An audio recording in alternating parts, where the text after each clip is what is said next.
Sometimes perfectionism does not look like perfectionism. Sometimes it looks like exhaustion. A woman sits in front of her computer late at night. The work is already finished, but she checks it again and again and again. Not because it is incomplete, but because she's afraid. Afraid there is something she didn't see, something she forgot, something that could go wrong. So she keeps correcting, keeps reviewing, keeps carrying a weight no one else can see. Many people call this responsibility, dedication, commitment, and sometimes it is. But other times, it is something else. Sometimes it is fear.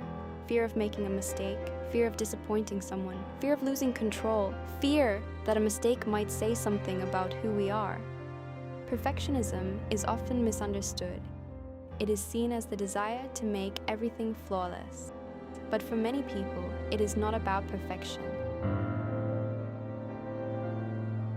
It is about protection. Protection from rejection, protection from failure, protection from criticism, protection from feeling not enough.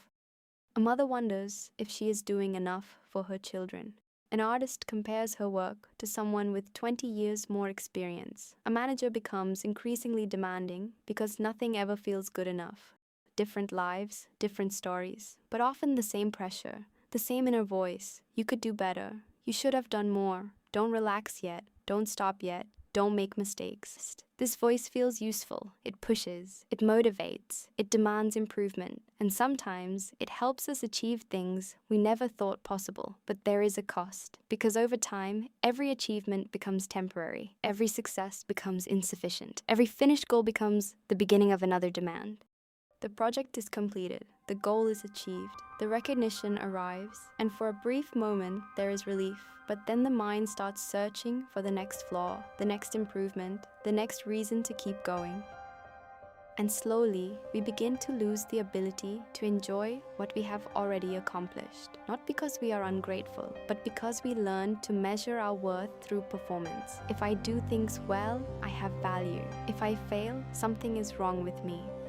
This belief rarely appears suddenly. It builds quietly, through years, through expectations, through comparisons, through experiences we absorb without noticing. And eventually, we stop questioning the pressure.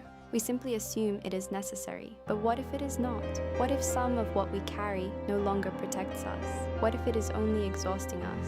Because perfectionism makes a promise. It says, if you do everything right, you will finally feel safe. But life does not work that way. Life is unpredictable. People make mistakes, plans change, things fail, the unexpected happens. No amount of control removes uncertainty from being human. And this is where many people become trapped, trying to create certainty in a world that never promised it, trying to earn peace through performance, trying to deserve rest, trying to deserve acceptance, trying to deserve the right to simply exist. But perhaps peace was never on the other side of perfection. Perhaps peace begins when we stop demanding total control from ourselves. Not because we stop caring, not because we stop growing, but because we understand the difference between excellence and perfectionism. Excellence says, I want to do this well. Perfectionism says, I must do this perfectly, or something in me is wrong. One comes from growth, the other comes from fear.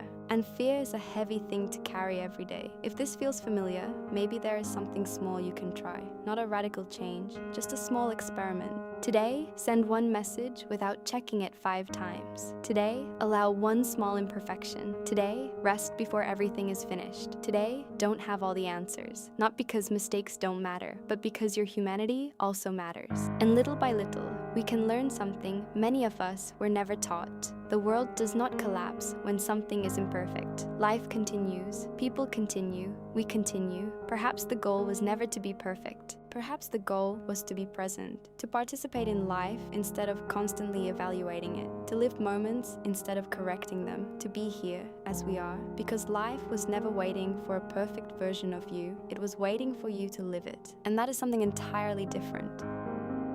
Thank you for being here. If this message resonated with you, join us at Signs of Calm, your space to heal your body, mind, and energy.